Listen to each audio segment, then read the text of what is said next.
Well, that's right.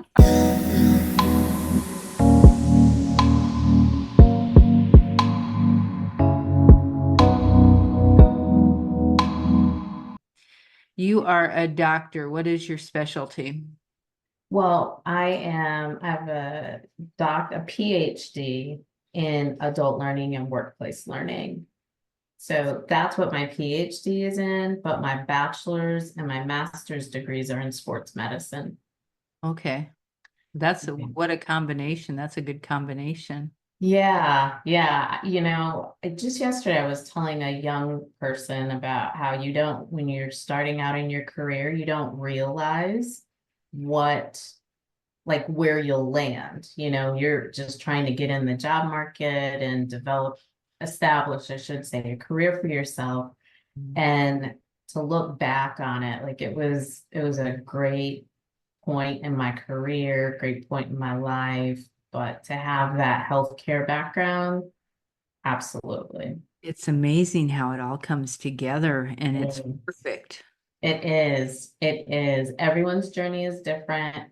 Mhm. But I really, every switch or shift I've made in my career, at that, when you're standing at the crossroads, there's a sense of panic. But, 10, 20 years later, I can look back and say, yeah, it all makes sense now. All the things that you did that added something special to where you ended up that you wouldn't have had you not done each different thing.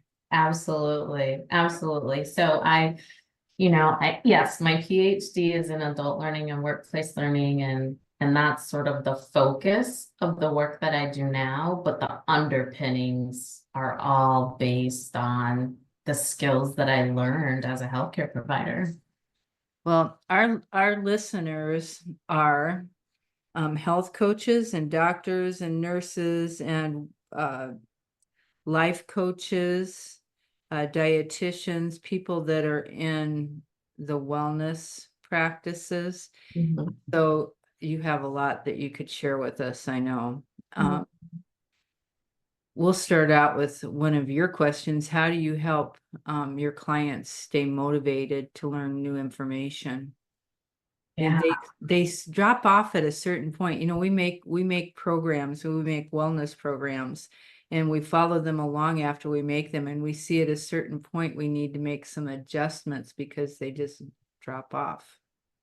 Yeah, honestly, it's not uncommon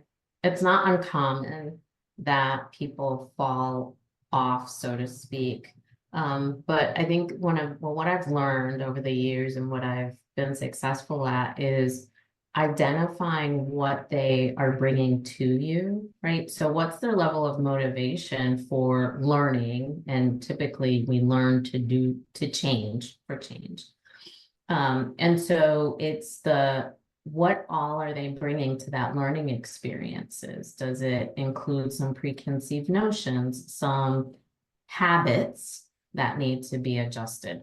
Do they bring an environment or a community with them that are not supportive in making appropriate health changes? And that's where I start, right? So I address those things, those barriers, to pull those barriers back in an effort to get the person to stay engaged and stay committed for a longer period of time, especially when things get challenging. Mhm.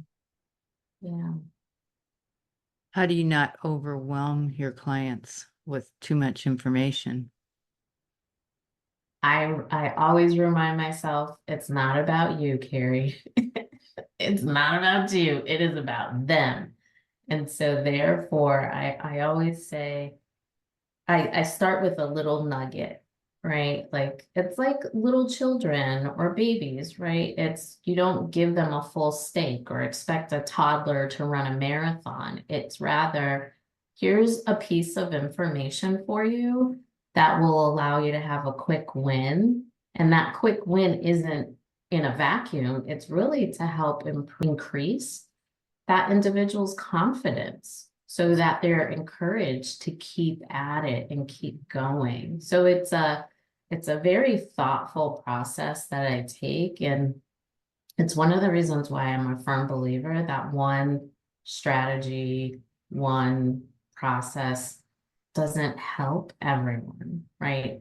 If we're doing the right thing and right by our clients, we really need to tailor what we're subscribing to, because you don't give a treatment protocol, you don't give the same treatment protocol to every single patient. There might be some standard elements, Mhm. but you have to make adjustments based on that individual. So, in healthcare, in medicine, it's referred to as patient-centered. In education, it's student-centered. In psychology and sociology, it's referred to as human-centered. And ultimately, it's always those two things. It's not about me, it's about their needs, and then it's about what is it that that individual needs to be successful. Let me ask you this. Okay, so it's important that it be student or patient centered. Mhm. And with a lot of people who are working with people online or like in programs or like health coaches aren't licensed, but they have a scope of practice because they're Mhm. certified.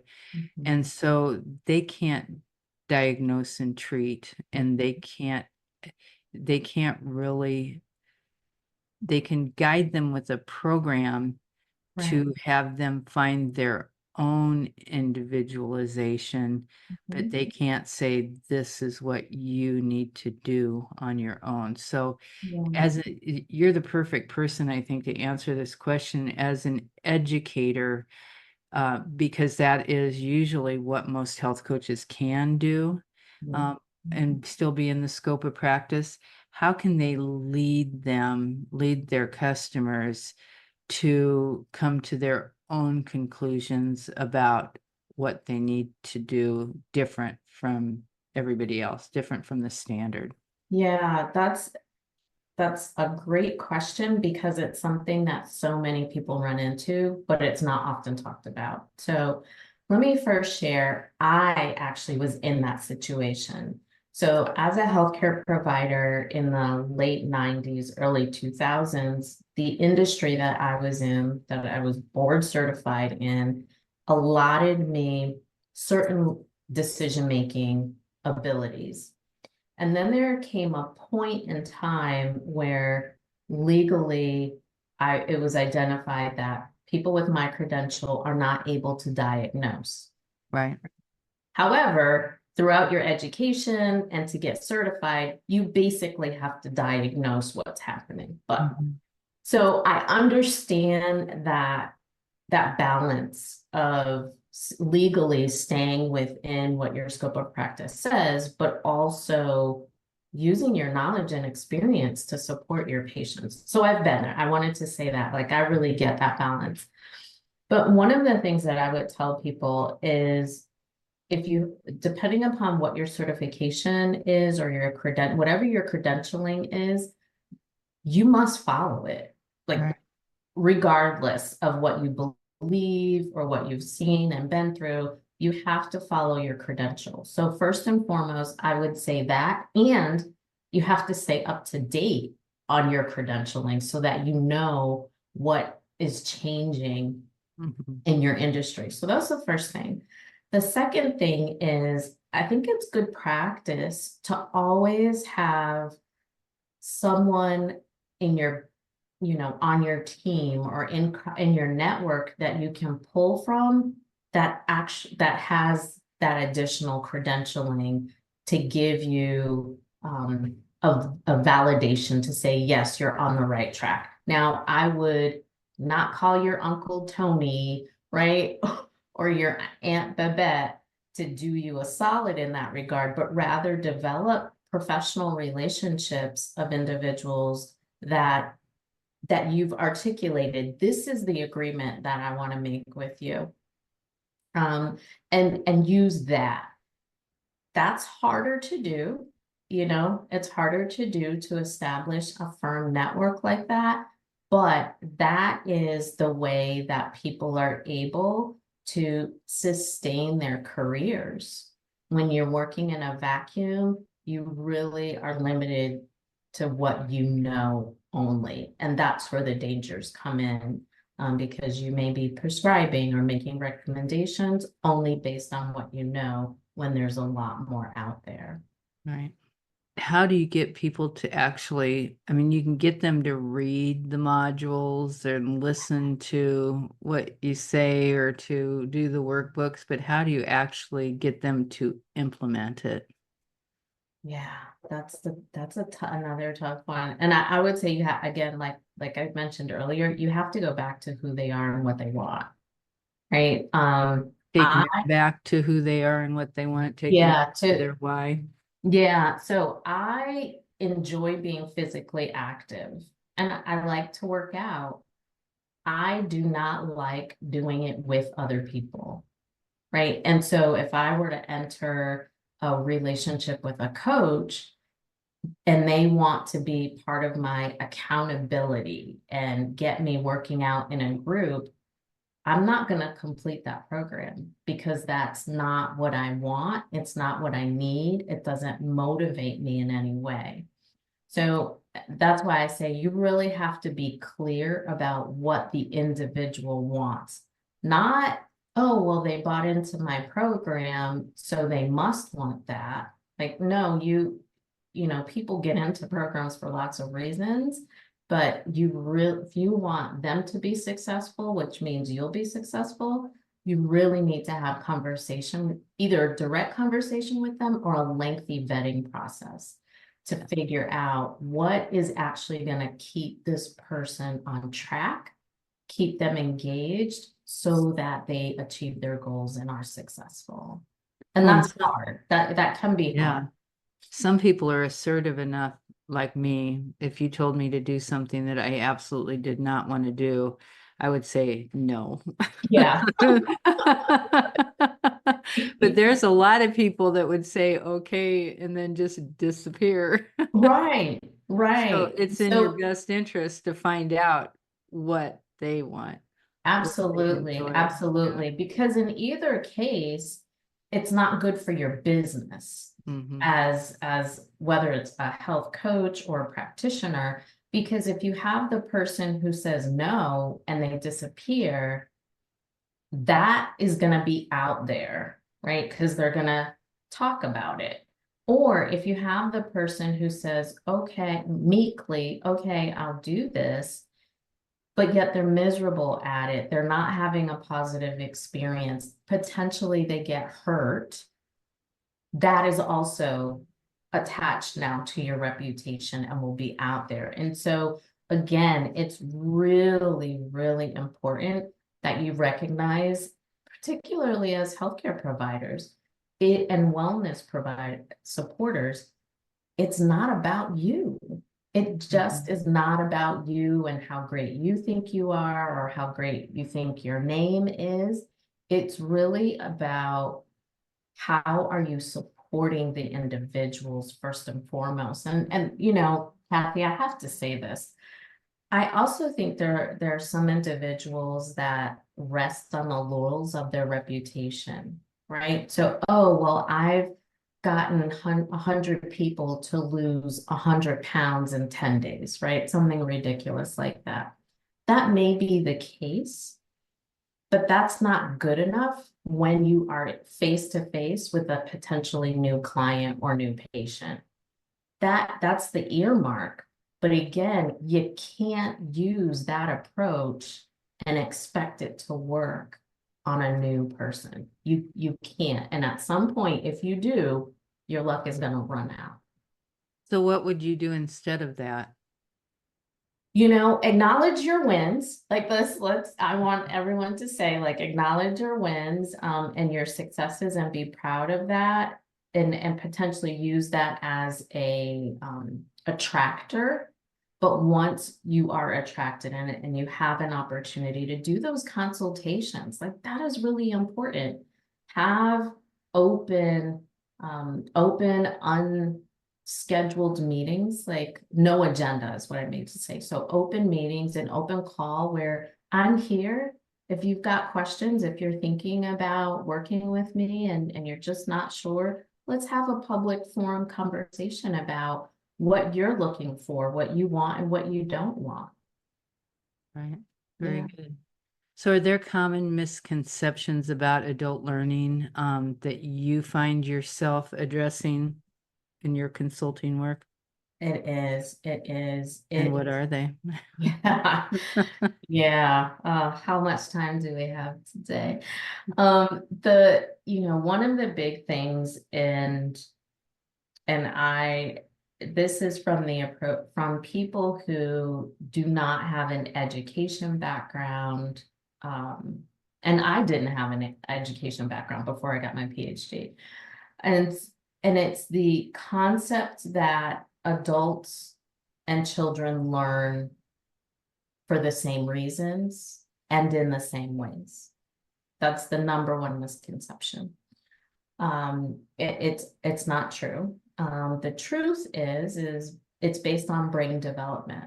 And so, yes, at the age of 18 in the United States of America, you are deemed an adult. However, your higher level capacity of thinking and reasoning and decision making, the executive system of the brain, doesn't fully develop until mid to late 20s. So that's one thing. You've got little children who are an empty slate. They are sponges. They're going to absorb everything.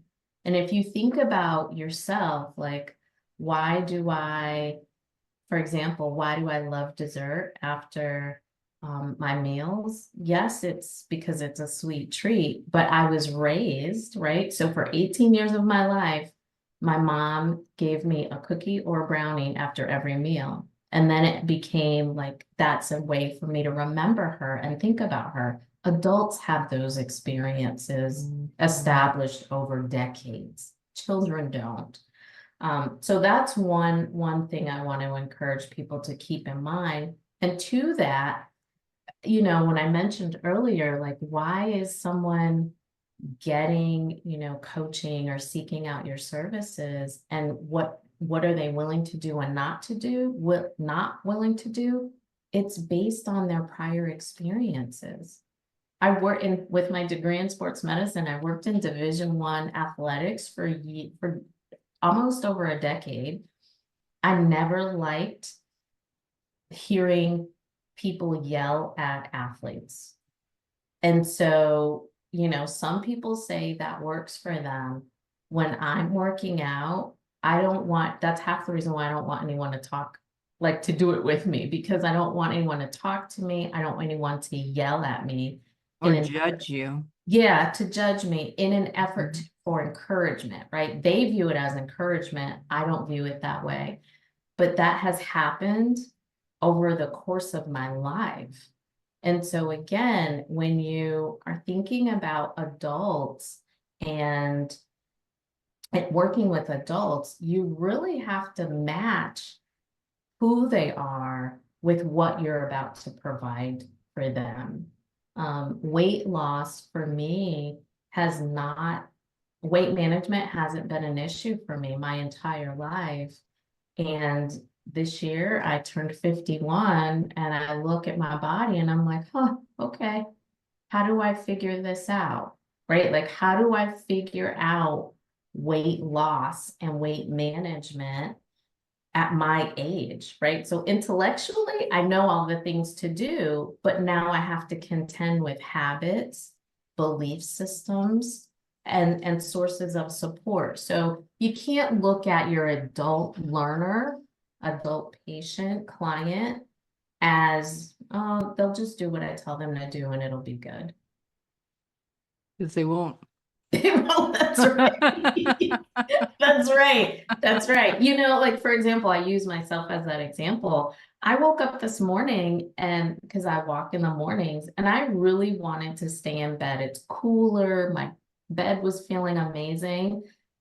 And so I've committed to myself, but I had to do a lot of self-affirming and positive self-talk just to get out the bed, put on my workout clothes, go outside. You need a dog, then you don't have to think I about know, it. I know, but then to keep at it, right? So it's one thing to say, okay, I did all the things, I made it once around the block. Mhm. No, I want to surpass what I did yesterday. And that's hard to support someone if they don't if they're not internally They're not motivated. or in their surrounding area, whether it's in the home or even in their community, are they able to sustain what you're giving them?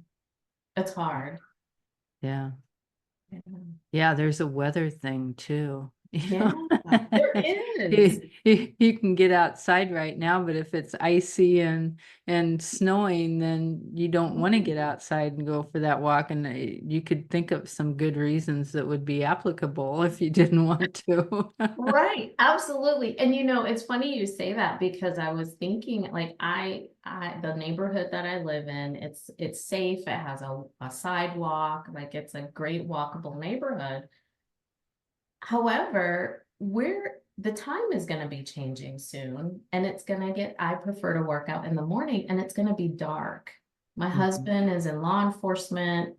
He's like, nope, you got to walk at midday, right? So Wait until it gets light out. right, which Yeah. that doesn't work for me. And so there are lots of things like adults have life experience that Hmm. they have to be, you have to create an environment where they can incorporate their life into the protocols that you're providing. That makes a lot of sense. Mhm, mhm. Okay, so you uh, specialize in developing customized learning journeys for employees and clients. Yes, yeah. And can you elaborate a little bit on how this would apply to health coaches? Yeah, oh, absolutely. Absolutely it would. So when I work with employees, it's on the level of does this organization, right? So whether it's a nonprofit or a for-profit organization, does this organization have some level of training for their employees? Is it an onboarding? Is it an upskilling? Is it a reskilling experience that they need support with? So that's the work that I do at the organizational level. And those are teams that can implement my recommendations. When it comes to the solopreneur, entrepreneur, smaller health and wellness coaches, I love that work. I love that work because it's all right, how can I, Dr. Graham, support this one individual as they support their clients and patients? And that's where I start with the end. I start with the end in mind, right? So who's your client base? What do they come to the table with? What do you, as the provider, want to give them? What are you committing to helping them solve? Okay, what's the best way to make that meet in the middle? For some people, it is a well-designed group coaching program. For others, it's a boot camp, right? Where we're being physical. For others, it's that small online workshop that is going to work best for their client base. And that's like those options are what make me like it makes my heart sing because it's everyone has a different need. And I get to be creative, like use my 30 years of experience, my credentials, my degrees on top of my passion to help them create the the best strategy for them, their business, and their clients. And that makes me happy every day. How do you approach tailoring learning experiences to meet the specific needs of both the individuals and the companies? Yeah, yeah. So I use a three guideline approach. And I've spoken about this at workshops, but it's ERA. So ERA. So I focus on engagement. right? And so for patients and clients, it's not committed, but how much are they able to stay on track, Mhm. right? So I'm always going to focus on how do we best engage clients and patients. The second thing that we're going to do is how do we build the information, right? So whether it's the information that you're sharing with them, whether it's a course and the content that has to be built, or even if it's sort of loosely presented in a workshop or a group program. In all of those cases, there's some information that is being shared.